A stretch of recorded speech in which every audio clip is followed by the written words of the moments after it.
Hi, welcome to American Government. This is Mrs. Blash. This is going to be our first mini lecture. It's going to give you an introduction to government. In this first unit, we are examining the theory, development, and details of the structure of our democracy in the United States. I'm sure many of you already have some basic knowledge and understanding of these topics, and that's going to be very useful as we go a little bit deeper into the details. Before we start talking about the Constitution and political ideology, which is the focus of this unit, I would like to review with you some important fundamentals about democracy in the United States, specifically the values, processes, and structure.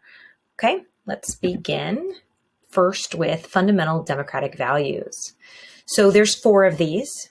The first one is popular sovereignty. Hopefully that's a familiar term for you. It simply means rule of the people. Okay, the government gets its power and its authority from the consent of the people that are being governed under it. Okay, B is respect for the individual. The state exists to serve the individual, not vice versa. We aren't here to support and provide fodder for the state, but the state is there to provide the structure that we consent to so that we can thrive. C, liberty, which is just another word for freedom. When we think of these, think of the Bill of Rights, freedom from government oppression and freedom from government interference. D, equality. In the United States, the focus here is on equality of opportunity and application of the legal processes more than equality of results. But this is actually a source of lively debate, and we're seeing it a lot. It's a very relevant topic today that hopefully we'll get to discuss a little bit more. Again, these are the 4 democratic values, so the fundamental democratic values or the guiding principles that our government has been centered on. And yes, there are valid critiques about who was included and excluded from these values that hopefully will come up in our discussions. Our next fundamental is fundamental democratic processes. And there's 4 of these as well. The first one is free and fair elections with competing political parties. It's not democratic if the elections don't have different parties for you to choose from to govern you. If there's only one party or one candidate, that would be considered an illiberal democracy. B, majority rule with minority rights. So even though the majority rule might carry the day, there are protections for minority rights. And this is grounded in the fear of tyranny of the majority that we're going to be looking more deeply into, which ultimately led to the protection of property rights as an important tenet in our system. C is freedom of expression.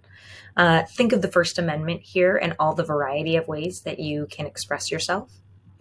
D, right to assemble and protest. Remember that the founding of this nation was really based on this breakup with King George II for a variety of reasons, but many of them really focused on the grievances and the response to how those grievances were handled and the protests of the colonists.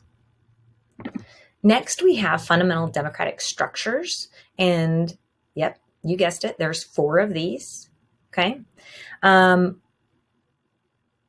4 fundamental democratic structures that we're talking about now are going to be covered extensively throughout Unit 1. So this is just a really brief introduction to them. So first we have federalism. Federalism is the division of power between the national government and state governments. Next, we have separation of powers. This is inspired by Montesquieu, the Enlightenment thinker. And the United States has clearly defined branches that you'll see are outlined in the Constitution with really distinct powers. C, checks and balances. I'm sure you're all familiar with, this idea of separation of powers and checks and balances, which ensures that each branch has the ability to protect their own powers and assert them, and also check the powers and actions of the other branches. Again, this design feature was a result of that fear of tyranny. Finally, we have this idea of constitutionalism. Constitutionalism as the third structure really ensures that the government design and processes are codified and thus limit the power of the government. And that's really critical. These four fundamental democratic structures provide the means for us to understand the distribution of power and the protections from the abuse of power. Okay. All of these are critical to understanding the Constitution and ultimately the tensions that arise in politics. Think about how and where you see these being debated today. How does this impact how people view what the government should do and shouldn't do?